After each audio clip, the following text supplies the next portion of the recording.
Hey up and welcome to another episode of the Edufuturists podcast.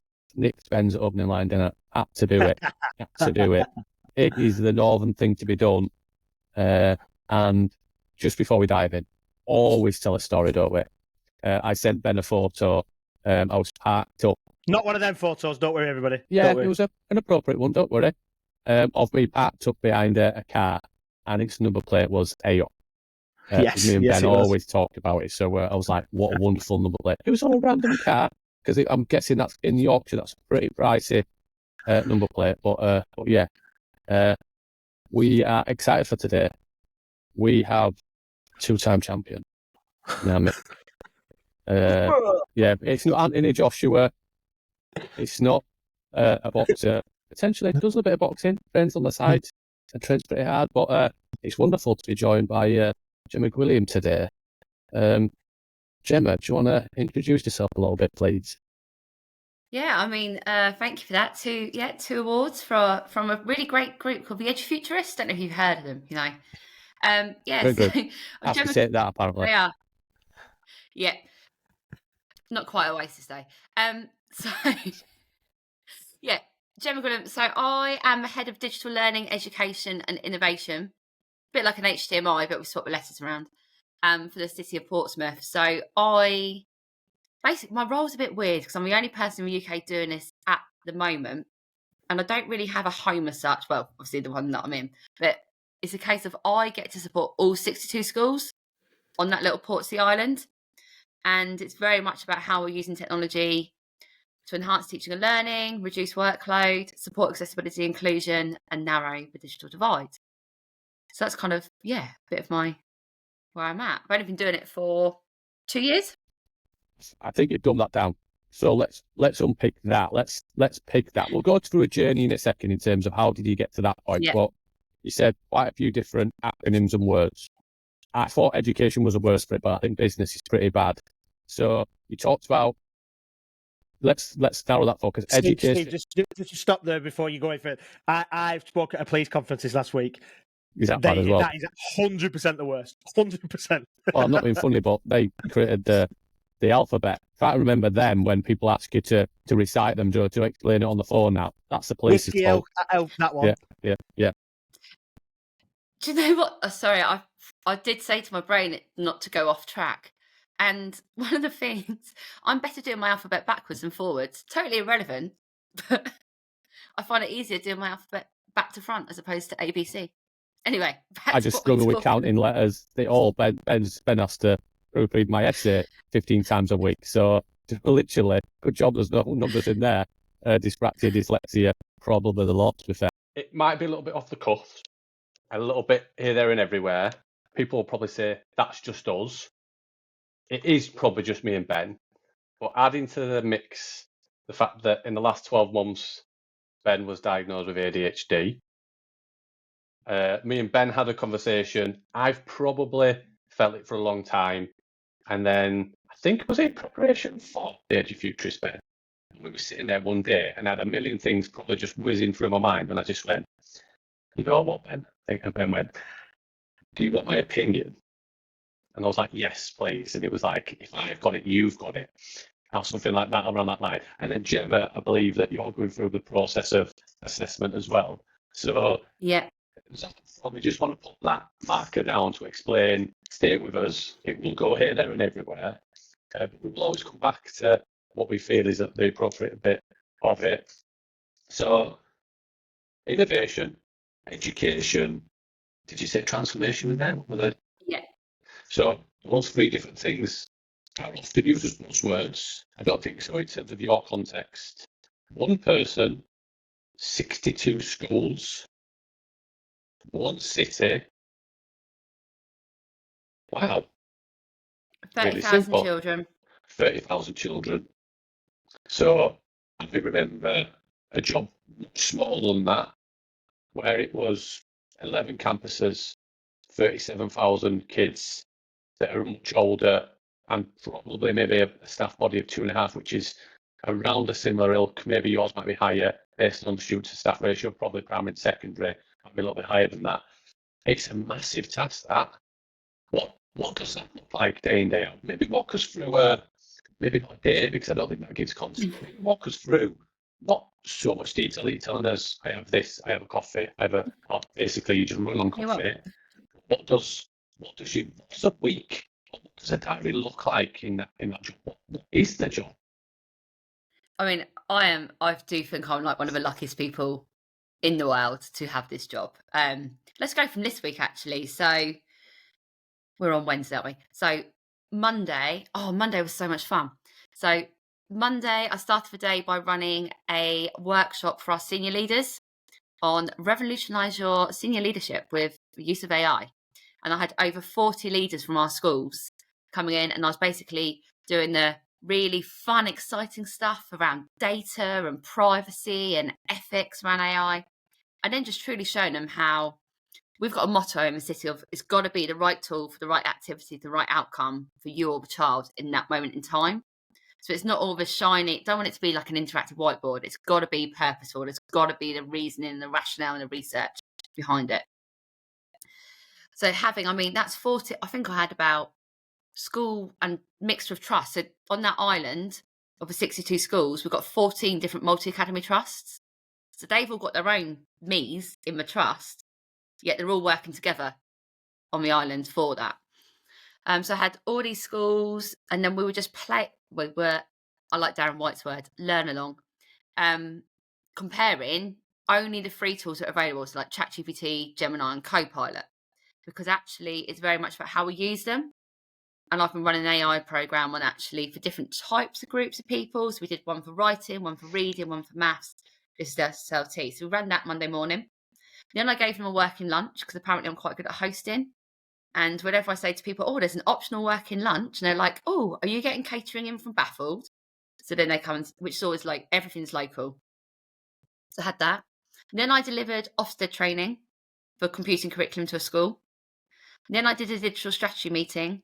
And then I met with one of our visually impaired team for the council to talk through a project that we're doing with Google and Canopy about inclusion across the city. So that was Monday. And then a bit of admin, go to the gym, lift a few weights, done. You said not my life story, but let's just add on to it. Tuesday was yesterday. Where was I yesterday? Oh, yeah. So yesterday morning, I was at one of our schools reviewing their digital strategy, looking at their new devices, seeing the effect of a Connect the Classroom and helping them plan for the future. And then in the afternoon, we have a fabulous group called the Portsmouth Skit, and it's for our trainee teachers. And they've recognised that technology is not actually a part of the initial teacher training programme. So I come in and deliver 3 workshops. I'm also a governor there, so I'm a bit biased towards my favouritism of them. And then we have, once I've done that initial workshop, we shape their whole programme. So I got to start putting together like webinars that they want. And they were like, actually, Jem, can you show us Microsoft and Google so we know what we're doing when we go to our 2 schools? So that was Tuesday. Today, I'm meeting with 2 lovely blokes, Ben and Steve, or Steve and Ben, depending which way they are on the screen. Then I'm off to a new school, which didn't start their journey for the last 2 years. So it's their first day today. And then this afternoon, I'll be doing strategy meetings and computing training. Tomorrow, I get to go to Williams F1. So if you are a Key Stage 3 teacher, Williams F1 run free, fully funded STEM days, pay for your coach up there as well. So of course, I have to go. We get to go to the esports group. And I run that trip 3 times a year. Tomorrow's our Key Stage 3 boys, because it's important for me that we're bringing our children across the city together. And then Friday, digital strategy meetings and putting together a proposal for the DFE, Department for Education. There you go. That's the week. Wow, that's pretty impressive, right? I thought my weeks were like from here to there to everywhere, in terms of like the variety and the excitement, that portfolio stuff. And I want to pick up really, I suppose. I know we'll dig back into how we got into it and what that means and why that's important. But I want to come back to that principle that you said right at the beginning, that you feel like the luckiest person in the world because you feel like you found you're doing a job that you get to do, you love it, and you're supporting people as well. Like what is it about that makes it a job that makes you feel like the luckiest person in the world? Led by my heart. I am a pumpy girl through and through, and when you believe in something and you're passionate about it, it doesn't seem like work. And not only that, I'm I mean, I used to teach in Portsmouth, so I'm seeing schools that I taught in many years ago truly progressing. I'm seeing those 30,000 children, 10,000 of them are living in deprivation, and we're making a huge difference. And then I've got friends and family members whose children go to the schools. And in fact, one of my best friends, Narissa, when she was looking around schools for her little one for this September, she went to one school and she was like, I had to call you. She was like, we were being shown around Solent and they were saying, oh, well, we're part of a big digital city project and this means we're doing this for our children. And she went to her other half, she went, that's Gemma. So that's kind of why I can see it, I can feel it. I've got so much support behind me. It's not just me, I am the glue. I say that it's obviously me, and then I'm building up team and I'm building up recognising people and utilising them so that actually they won't need me in the future. So that's why I feel lucky. It's nothing's written on paper. It's just I listen, I respond. What the city wants, I will put on for them as much as I can. I love it. Fantastic. We're going to dive back into what that looks like. I really want to touch on the digital champion stuff, your journey into it, and also the digital city stuff. But walk us through your journey. So you said you were a teacher in Portsmouth. Is that where it started? Yeah. You've always been in Portsmouth. What was your education or teaching background, and what was the journey across? I know you've taught abroad and loads of different things. So walk us through that baby. So started off teaching, actually, uni-wise I did leave. Like some people do leave the island to go elsewhere. Went to Brighton, but I had to move over to Chichester because after 1 year in Brighton, if I'd stayed there, I probably wouldn't have got my degree. Great uni, but I mean, for my own, yeah. So started off Portsmouth, 2009, teaching in a school. It felt a bit like X Factor, the interview, because there was 9 of us, and then it was a 2-day interview. And they were like, oh, you guys come with us, you're free to the next day. So I spent a few years there, worked my way up. I wasn't really into tech as much then. Like I've always loved computers and stuff, but it wasn't really a thing. Went over to Stamshaw Junior School, became head of primary English, and then I'd always wanted to teach abroad. Like it was a dream of mine. My best friend had moved to Singapore at the time, and she was like, "Gem, you have to apply for loads of jobs." She was like, "It takes forever to get one." Well, I applied, and the first job I applied for, I got, and that was in Beijing. So that was in like the October. So I handed in my notice, and I started in January. But I got over there, and it wasn't a real school. It was an education centre. Got there, minus 20 degrees on New Year's Day. I'll just carry on. And yeah, it was a real shock. So I only stayed there a year, but I did get to actually stop and reflect. And I think that's what I needed. I was 100 miles an hour. Now I'm probably like 99 miles an hour. And I could have reached burnout. But instead what we did, we brought in the interactive programme of academic development, which if you take the first 4 letters, we gave every child an iPad. And we developed a programme around that. Then I was picked up by Bromsgrove International School in Thailand. So went over there, became head of boarding, as well as assistant principal, juggling 2 jobs at once. Went over to Pattaya. So I spent 5.5 years in Asia, which was amazing. But then 2019, I was like, I need to come back. And I went to a United Learning School. And I have to tell you, it was in the most deprived area, one of the most deprived areas of Portsmouth. And it was a shock coming from my nice little 12 children in a class with all the tech to there.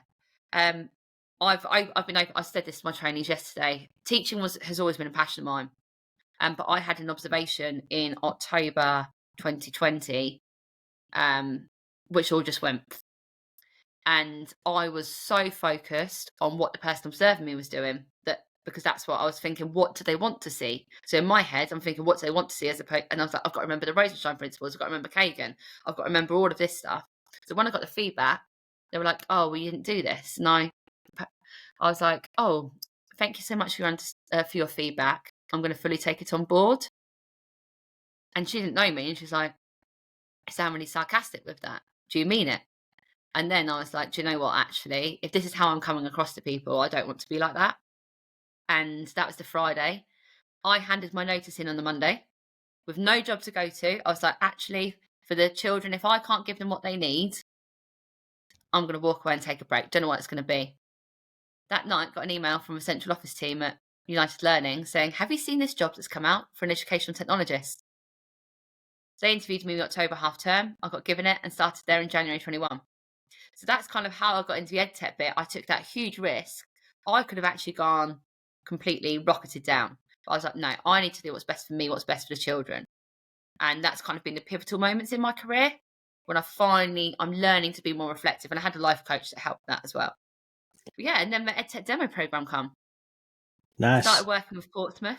The DFE pulled the funding on the EdTech demo program. DFE, Breeze. And Portsmouth were like, we want you.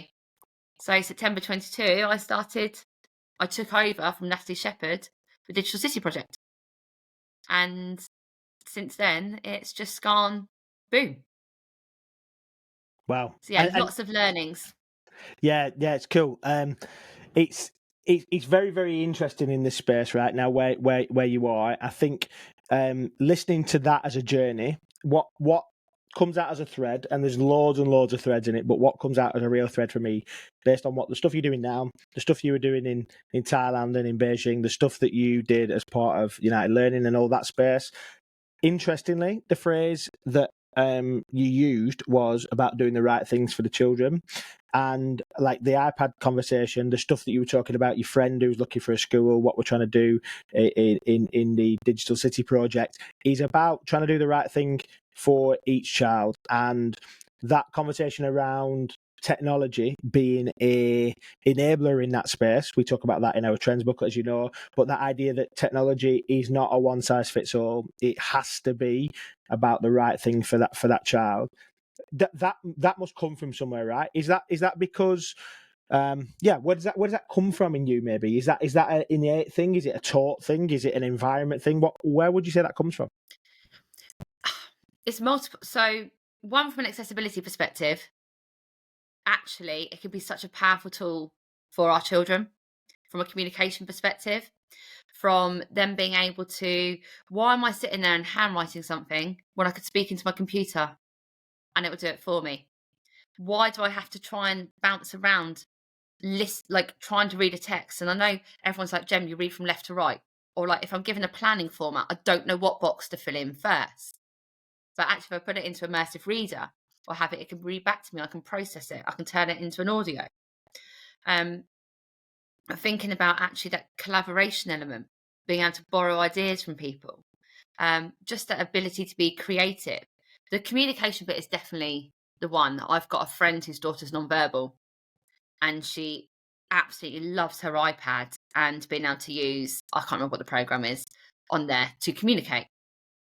Now, this is great in schools. My next vision of this is that it's brilliant that we're giving these to our children in schools, but actually when they're out in the wide world, they don't want to be carrying their iPad around. We can use technology now. Why don't we have giant iPads, like basically a touchscreen TV that's waterproof, in parks with communication widgets on it, so that child can communicate no matter where they are? Why haven't we got these accessibility tools for adults? During lockdown, we scan QR codes to read menus. Well, why can't we do that all the time now? So there's so much more, and it comes down, I think you said to me, like, where it comes from. It's my own understanding of the barriers that I have, but also how powerful technology can be. It can be a hindrance. And we know from social media, I mean, mobile phones, I still think that this is actually quite a powerful tool because I can do everything in this, and our children can do everything in this. And it's a pocket-sized computer to help me communicate and to organise my life as well, if I actually remember to do the to-do list. So yeah, it's that. And it's the opportunities, like coding. I'm seeing so many of my children just absolutely loving all elements of it, really. Yeah, I'll go off on a tangent then. It's powerful.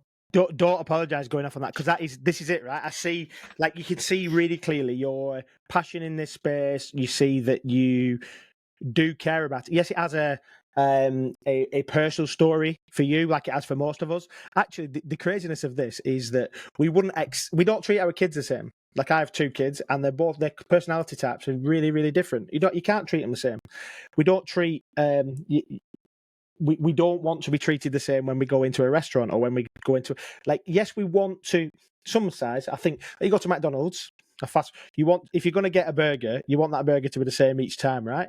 But you actually want each person to be treated differently. Yes, the outcome might be similar, the same burger that everybody gets whatever McDonald's you go into. But my treatment needs to be different for me. Like if I've got a accessibility need that I need to be able to go in a wheelchair, for example, that should be able to, like, the ability to be able to. I don't want to speak to a person, so now I've got a screen. Like you were saying, like in McDonald's, we've created space so that people can be individuals, even in that like homogenized world that is the same for lots of people. Going in or going and taking a drive-through, or you know what, if you don't want to go in and you've got kids, or you basically just had a, I don't know if everybody else do this, you know, like when you just drive things, you just think, I can't be bothered waiting in the queue, and I don't want to be, especially after networking. Love connecting, but it is really absorbing. And then sometimes I just go, I might just get him to bring it out to me in car so I can just sit in my car and eat it. So, like, you have a choice. And I think that's the thing where we're telling people how they have to learn, and we are being prescriptive to them. Imagine, there's so many different ways and so many where we go, imagine if everybody did the driving test at the same time. Imagine if everybody got the same prescription for everything without any consultation. Like, all of these examples, it's like everybody just goes, that would never happen. It doesn't, but in the context of education, it does. Yeah. And that's where there's a fine line between consistency and choice. You can still be consistent whilst enabling your children to have a choice. So Gary Henderson wrote it on my LinkedIn the other day, and it is about, I always bark on about little Bobby. Bobby's his fictional character. At one point, I may actually put a profile to Bobby, and it's who we do it for. And when I'm explaining kind of the vision to schools and getting them to think about it, every single time I want them to think about Bobby. And Bobby is going to be provided the toolkit physically and through apps and programs and the skill set to make choices for him or her. To be able to then say, actually, in this science lesson today, I'm going to use Book Creator on the Chromebook because I know it will do this for me. Or actually, today I'm going to use pen and paper because I need to doodle. Or I'm going to have my Chromebook open because I need to doodle on my Canva and make some sketches. But actually what I'm going to do is press record and talk over my thought process as I'm doing this. Now, if we equip our children with that skill set, you don't need to be spending loads of money. You don't have to be going out and paying for all these fancy things that will do things for you. Actually, take it back to what you've got and think about those hardcore factors we want our children to take into the world around them, but not forgetting that their parents and carers also need this support, because otherwise they're going to be the ones left behind. 10 years' time, Bobby's parents and carers may not be as employable as Bobby. And what effect is that going to have on him or her and their family? I totally agree. I think choice, accessibility, collaboration, all these different things that we've talked about in terms of tech, digital, but also remembering that ultimately we do want to save teachers time. We do want to reduce workload. Because one, it's kind, and two, they are overworked. Like, you know, ultimately, come on, it is for them. But at the same point, it's not just because it's for them. It's because, like, impacting them positively, the end result will be a better experience for our young people. That ultimately, every decision that we make has to go back to what is the benefit, what is the why, and how does it relate to the journey, the life, the outcome. So I think outcome, when I say it, has a really negative connotation in terms of my mind because of the way that we've spun it now. But what I mean by outcome is a positive experience. A positive experience, what that means to an individual, whether that is progress, not passing, that's just an outcome which is positive for an individual. And by changing all this thing through EdTech, structures, learning outside of the classroom, all of these kind of things, I had an interview, conversation with an advisory group that I'm joining, and I don't think I can share yet who they are. And for that, they asked me some questions and they were saying, what do you view on this? And I was like, Ben will probably laugh. I was like, I sat myself, I stood on it, probably jumped up and down on it about a million times. And I was like, talks about procurement, talks about all this. And I was like, I don't understand it. I said, it's like the NHS. I said, education reminds me of when I have to go into hospital for everything. And he's like, what do you mean? I said, how is it that I can go in and buy some paracetamol for 19 pence, But when I want it on prescription after I've had an operation, it's £9. I was like, that's exactly the same for everything that we do in education. I was like, I don't understand that when we're buying it en masse. We talked about freemium stuff. Actually, a great way to connect and improve things like a digital city is to look at those collectives. The problem is 14 multi-academy trusts could compete against each other and could really cause conflict. But actually, by creating a digital city, what you then do is a collaboration of 66 schools that all move together as one unit. They're separate, they're in isolation, and they work wonderfully in their.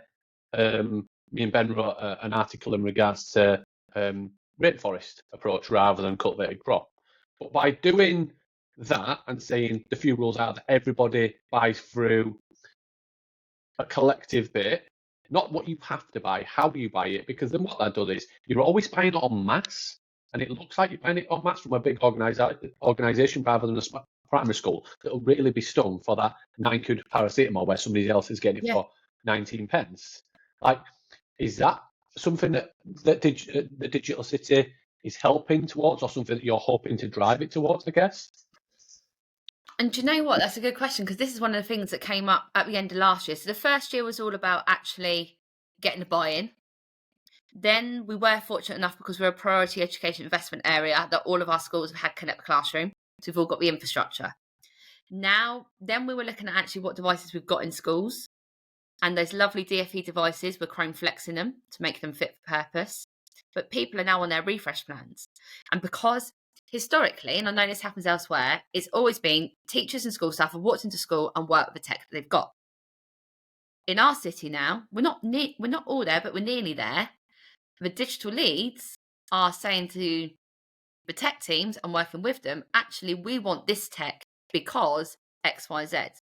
So in some schools, they've always stuck with exactly the same type of board. I'm not going to say the names, but they've always had them. Now they're like, actually, because I've got a more active classroom, so I've got the infrastructure to do this, I want to go for this brand board and then give my teachers this as part of their toolkit, because I know it can achieve X, Y, Z. So the first year was getting the infrastructure and the strategy and the forward thinking in place. Last year was beginning to review and reflect what you've got. Now they're like, actually, Gem, we've been around and they go to each other's schools. And in fact, some of the tech teams, sorry, I know they're going to listen to this. I know you keep getting asked the same question again and again, and it's like the multiple moving around. But that's because they're all learning from each other and sharing best practice. So now they're like, right, we want to have our Microsoft Teams set up the way that XYZ has done it, because we would now like to go and purchase. We want to give our children in Key Stage 1 touchscreen Chromebooks because it's a cloud-centric device, it's affordable, it's sustainable, and actually it meets all of the computing requirements with a new curriculum we've put in. And that's where I'd like to move to. But obviously it's really hard, procurement. I want to be able to enable it to happen, but not for tech's sake. So that's kind of, yeah. And I don't want to go down like legal and all of that element. And do you know what? Like, interestingly, the conversation that a lot of us have around inspection and procurement and all of the red tape that sits in public services, and it's not just in education, like you said, Steve. There, it's in the NHS, it's in social services, it's in the police, it's everywhere, right? A lot of that is really well intentioned. Like, we're not battering these public services at all. The intention is to safeguard the public purse. It's to safeguard people. We realise that there are some unscrupulous people that will do jobs for the boys, but the fact is it's trying to safeguard against it. Yeah. And it doesn't anyway, because we saw what happened through certain. I'm not going to get on that soapbox, but people still get jobs for the boys, and you still don't go it through in the proper. So, like we're saying, so if we're going to have a procurement process that protects against that, let's do that.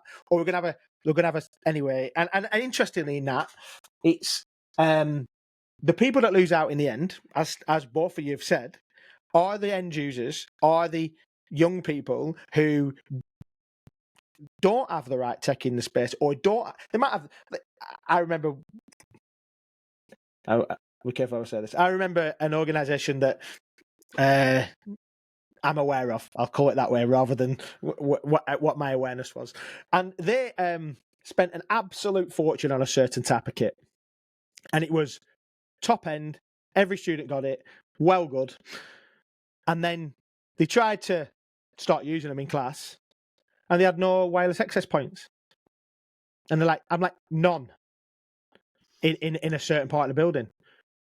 And I was like, who made the decision to spend X amount of £10,000s of pounds without thinking about how these? And then what they did is they put a few in, and then people went again, and 500 people were trying to use this device all at once, and it just fell over.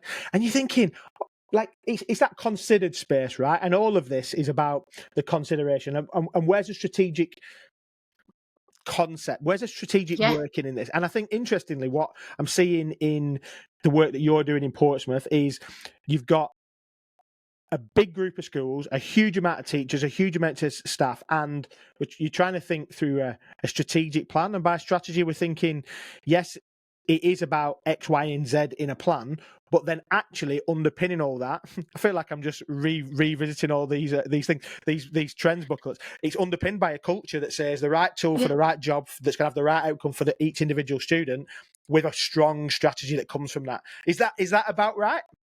Yeah, you've hit the nail on the head, and I think that actually, if everyone, we was up at Schools and Academy show last year, and I said, just stop, just literally stop, read, review, reflect, and think about where you want to go. What we're doing in Portsmouth is innovative, I know, and there are people trying to kind of copy what we're doing down here, but you can't just pick it up and copy it. You've got to pause, and then you've got to identify what's going to work best for your kind of silo, your area. The themes will be the same. You've got to feel it, and you've got to know what those children want. You've got to know the demographics. You've got to know that, like, in the last census that we had 208,000 adults, okay, 30,000 of those had 0 qualifications. 50,000, so a quarter of them, were level 4 and above. So we've only got a quarter of a city back then in our last census that were level 4 and above qualified. So you've got to build on that. You've got to look at stats around literacy rates of 17.4% of adults across the UK are illiterate. You've got to think about the job sector and what's happening within your city and those needs. Then you bring it back down to, well, what do our children need? What access do they need to tech? What skills they need, so that they don't become a statistic that I reel off in other presentations. Yeah, I think context. I think it was Shona Pilgrim, where we discussed, and I think it might have come up in a podcast before that as well, where we talked about this whole thing of what we don't want to do is take the current system that clearly isn't working, not your system, education as a whole in terms of, let's say, England. What we don't want to do is take something that's so prescriptive and telling exactly how you're going to do it, blah, blah, blah, blah, blah, and it really restricts innovation, to then create something that is different, but is so restrictive in that regard. What we're trying to create is where cities, authorities, schools, whatever we want to call them in terms of clusters, have those few rules and clear boundaries, but has that autonomy to demonstrate outstanding. Not in regards to an Ofsted word, in regards to outstanding practice. Whatever that looks like, feels like, sounds like, in terms of their context, is really unique because, and I'm not going to say the individual because everybody will know it, and I'm not going to say the trust because that's not what I'm going to do. But I did have a conversation with a MAT leader who said everything has to be centralised. I heard him speak at an event. Everything has to be centralised. What should happen is if there was a teacher off in a school within the trust, another teacher should be able to go there and teach exactly the same lesson. Everything needs to be taught exactly the same across every single organisation. My opinion is, really? I understand, but like that, is that the way that we've set up? Is that what we are promoting now? I was like, that is so far from when I got into teaching those many moons ago. I talked about before my black and white picture that I'm showing on Friday. I'm not that old, black and white. I am old, but I'm like, that is so far from the vision of really what aspires and inspired me to get into education. My mum was in education. My children are stepping into education. And wow, if that is what they're walking into, an off-the-shelf thing that can be delivered like a box of cereal, without the fun toys anymore, by the way, ladies and gentlemen. They don't exist since the 80s and 90s. And less sugar. Well, yeah, maybe not a bad thing for us, everybody. You've heard us talk for a little bit. But like off-the-shelf delivery, as Bob Harrison, we are not delivering pizzas. This is learning. What on earth is that? And maybe people will come up and say, no, that's fine. Let's have and maybe Ben and you disagree. But like so far from what I believe education is and what outstanding education is, because every classroom, every corridor, every school, you cannot write what outstanding is. You have to feel and listen, and it's just different from every subject, every day, with every different group. Context is really important, like you said, Gemma, isn't it? So important. Yeah.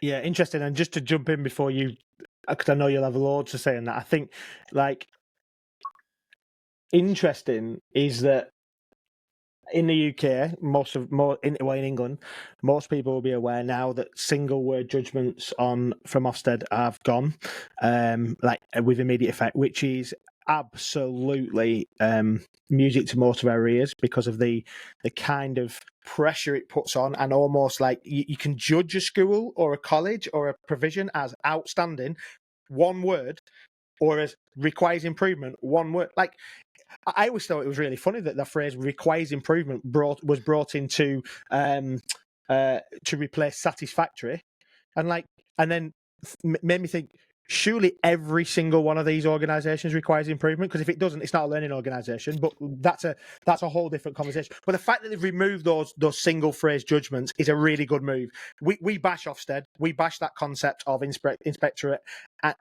In some ways, we think legitimately, and that, to give them the due, they've listened and responded. Just to clarify, however, they've left it in for sixth forms and colleges. Yes, and they have, and in other organisations, not just it is in schools, which is not great. However, that movement is a positive movement, so I wanted to acknowledge that. But I also want to acknowledge in that from a conversation that we're talking about here, is that you cannot. There's no, like Steve said, you can't make a judgment about an organisation by one observation or by a 2-day inspection. You're right, you feel it, and that sounds really woolly and subjective, and even you might even say wet. But I know as a dad who's about to go now looking again at secondary schools for his youngest daughter, we think we know which one we're going to go for. But we had a really good feel, and interesting, and maybe I'm contradicting myself, but we had a really good feel about the school that we sent our eldest to. And we went in and we're like, this is incredible. Like, we had some good reports, this and that, the other. And she's gone. And I don't know if we made the right choice. I don't know if it's the best of our bunch. But interestingly, in that space, I was in the car with her this morning. Sorry to ramble here. I was in the car with her this morning on the way back from swimming. And she was talking about one of her lessons. Lessons are in a subject that I used to teach, right? So I often ask her, what are you learning in RE at the moment? And she's doing some cool stuff about they're doing some stuff about the UK riots and what that meant about, which is wicked, like modern curriculum. And I said to him, talk to me about what you did. Well, we had to watch a news video and make notes on a spider diagram. Okay. And then we had some slides and a PowerPoint, and we needed to copy them down into our book, so we had them definitions in. And I just lost my shit. Mm-hmm. And I went, please tell me that's just in RE, right? And she went, geography, history, English. This week they've copied from the board. In 2020 fucking 4. Like, how on earth is that okay? Anyway, but my point about it is, you can't judge a culture. You can judge it. It's like an ongoing relationship culture. I get that. I don't know what I'm saying, but hopefully somebody else can pick out what I'm trying to say. But no, it is, and it's a shape of education. Like, I had a conversation with someone the other day about feedback, right? And I do it about like work and walls as well, like feedback. Teachers are spending so much time writing some lovely comments in children's books. Okay. Well, actually, for the child, they've then got to sit and read it. For some of those children, they have to read it like 3, 4, 5 times to understand it. And for the teacher, doing that, particularly like with primary, you could be teaching 3, 4 different subjects that you mark in a day, ready for the same children the next day. And it becomes that process. Whereas actually, the power of audio feedback, they could just be sit with a child's book, record it, turn it into a QR code, the children can scan the QR code. Not only that, you don't keep writing the same thing again and again. You could say, go back and listen to the feedback that I gave you on XYZ day. Not only does that help the staff member, the teacher, the TA, it helps the child. Because actually, the way that they then listen to their teacher's voice, they can begin to then think about other things. It's that link, it's that relationship between them. Then when you're thinking about things like working walls and guides and stuff that we given printouts of a process. A printout of a process, one has taken the teacher time to do, or they found. If they found it, is it the same way that the teacher modelled it? So is that link working for the child's brain? Whereas actually, could you just put screen record on as you're doing the I do or the modelling part of your lesson? There you go, quick 1 minute video, that's the process. It could be on loop whilst the child's working independently. It could be, I do love a QR code. Holly Foxcroft would say to me, do put in the caveat, Gem, not all QR codes are safe and only scan them if you know where they've come from a cyber perspective. But also, drop it into OneDrive, drop it into Google Drive. Make it so it's accessible. It doesn't need to be tech for tech's sake. It doesn't need to be tedious or whatever. But yeah, we're 2024. There are ways around things. But this is where people keep saying to me in the city, anyone that I work with, I'm like, what do you want? And we're like, Jen, we don't know what we don't know. So I'm like, right, what problem are you trying to solve? What's causing your teachers the biggest workload? Lesson planning. Why are you making them in 2024 fill out different boxes to then put onto a PowerPoint or a set of slides to then create this? Whereas actually, if you want your teachers to be modelling the process of learning, as they're doing the process of learning, they'll be creating their slides. They can be used in the notes section because who are the slides for? I'm then seeing teachers. I'm going to go off on one now. I see teachers creating slides and putting notes on the slides to help them remember what they need to be teaching. But then you've got cognitive load. Actually, if we show them how they can use the notes section of Canvas slides or PowerPoint, actually then the slides can be up for the children with the key information that they need to progress in that lesson. You can then have the notes and it supports you.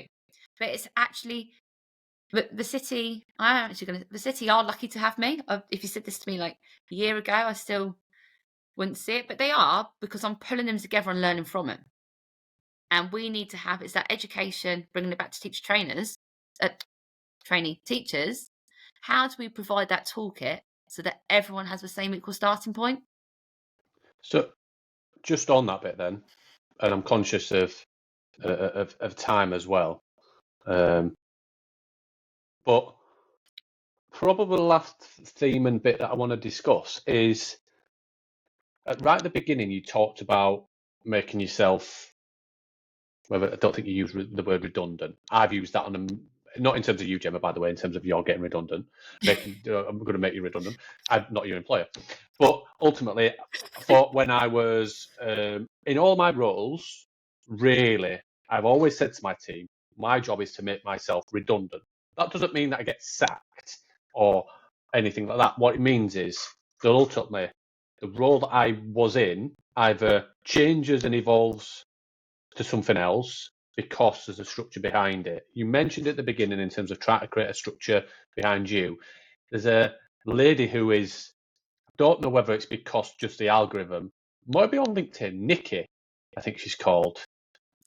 So incredible. Maybe use Nikki as an example, but I'm sure there's many, many more. What structures are you putting into place to build that mechanism, that team? Because ultimately people in cities and people in different organisations will look and they're not going to take the blueprint, they have to apply it to context. But what is that looking like? What qualifications are they going through? What does that look like in regards to the build-up to prepare them for if you were to leave or your role becomes something else? Because it's already big enough, you need a team to support you. Walk us through that, really. Well, I'm a big fan of developing skills. In fact, championing skills development in people. A little self-plug there. Woo. Oh, you want to see it? Here you go. Look. You know. Woo. Anyway, if you're listening, I showed my award. So the way that is that there's multiple ways that I'm developing the skills across the city. It is actually a digital standard that schools should have a member of SLT leading on digital. I question that. I think it needs to be someone who is confident and happy, or even not, to do this, and it should be a team of people. So one way I could sit and train all of these digital leads, but there are apprenticeships out there who can do that for them. And people like Nikki has just got a distinction in her level 3 digital champion apprenticeship through primary goal. So 1, we're making sure that money doesn't go back into the government. 2, she's getting a qualification when she didn't want to go, and she won't mind me saying this, didn't want to go down like the deputy head or assistant head route or doing the MPQs or the masters. Actually, this was something that she could pick up and do. And it puts more, we've really raised the reputation of apprenticeships across the city. I've got over 40 digital champions who are doing their digital champion apprenticeship and more. I've got the local college is doing level 1 and level 2 digital skills. We then have over 30 professional development leads through computing and science. And they are the structure of the school. So they're the ones that once they give up their time, they go and support other schools. Nikki's actually won awards for this because she has just completely taken, I could not do this without Nikki. There's a group of them. There's Nikki, and she's my Google expert.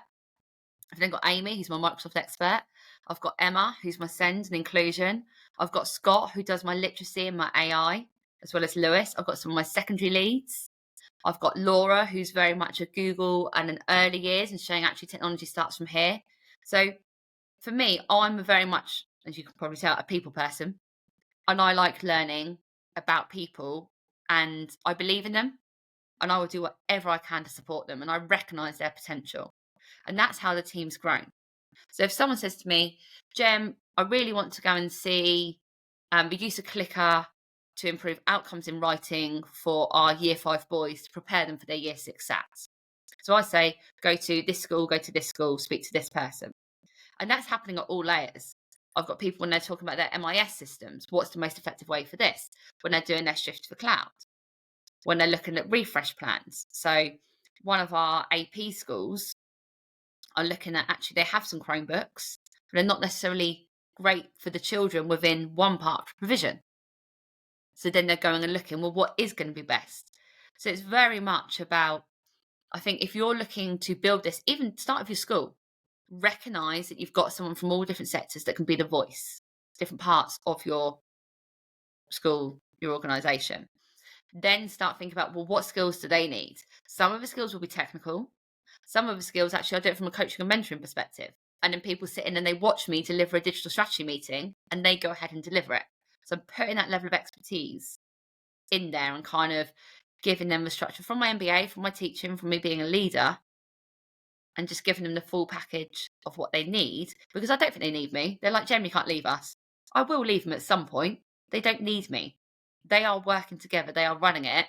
I'm just pulling them together and developing people ongoing.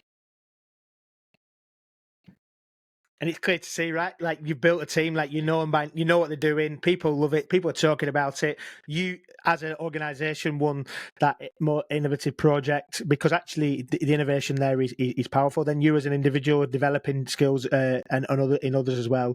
It's super to see, and I'm very excited to see where it goes next. As we kind of bring this to a close, we always have quickfire questions, as you're probably aware. So we'll start on some of those. It's usually Steve that's struggling to find them, but I've got them here. So the first question for you, first quickfire question is: if you could change one thing about education overnight, what would it be? The autonomy and the lack of choice and personalisation. What is the most exciting educational trend you're seeing at the moment? Oh, do you know what? I like the way that people are fighting back about what's happening, and people are going off not in their own direction, but people aren't being afraid to actually say, do you know what, this doesn't work for us. I'm going to do what's right for my children. Love it. Who's your biggest inspiration in education?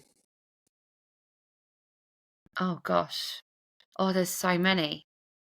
Do you know what though? and it's not a cop out, but I'm inspired by the digital leads built across the city, because I often wish I was them, and I look at them and I admire them, and I would not be where I am without them. Wonderful, inspiring stuff. We knew it was going to be good. We managed to keep hold of the reins, ladies and gentlemen. Thanks, Gemma. Thanks, Ben. We A little did. bit went off, but that's fine. That's us. But yeah, it's been absolutely fantastic. I think this is an episode that will really resonate. Gemma, I know that probably you said X is not a place where you constantly go now, so LinkedIn is probably the best way to reach out. We'll put it into the show notes and everything else. You're out and about all of the time. You're always on social media in regards to LinkedIn and everything else. I know you've got a busy schedule, so I think people are going to want to reach out and ask the questions in regards to what this looks like and how can they maybe apply it to their context. So we'll see you again at the Uprising. I know that you're back to partner with us for a second year. Who knows? Could be a third year. You could get a hat trick. Might be the only time Portsmouth get it in this calendar year, so or next. But don't want to upset you, but that's fine. Leeds ain't getting them anyway. Neither are Blackburn. But it's been absolutely brilliant. We're excited. Uprising, don't forget. Join Gemma and Portsmouth Education Partnership on the 26th of May 2025. 26th of June 2025. June. Yes. Brilliant. I know everything, don't I? Get everything badly wrong. Great. But come and join us, get tickets, head to Edufuturists Uprising, head to the website, you'll find it there, it's pretty located, and we'll put it into the show notes. And it's been a blast, Gemma. Great to finally have you on, and I appreciate your time, mate. Thank you. Thank you. Thanks, Gemma.